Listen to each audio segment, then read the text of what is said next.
السلام عليكم ورحمة الله تعالى وبركاته. سنشرح اليوم طريقة إلغاء حظر أي شخص على تطبيق ميمو بأسهل طريقة.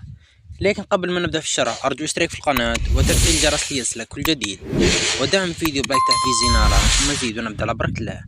لإلغاء حظر أي شخص على تطبيق ميمو نقوم بالدخول إلى التطبيق الخاص بنا كما تلاحظون، وتظهر هذه الواجهة الخاصة بالتطبيق. نقوم بالدخول إلى ملفنا الشخصي أو الحساب الخاص بنا هنا،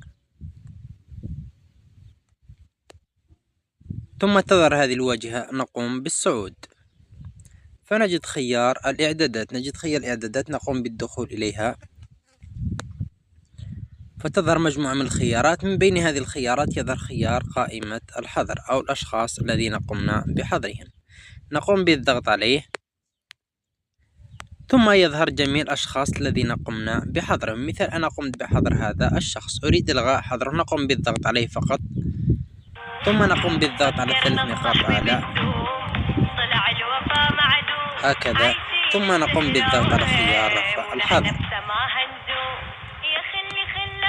هكذا. تم نجح. نقوم بالعودة كما تلاحظون، هكذا تم حذفه من قائمة الحظر، ويمكن حذف جميع الأشخاص بنفس الطريقة. أرجو أن يعجبكم الفيديو، شكرا للمتابعة.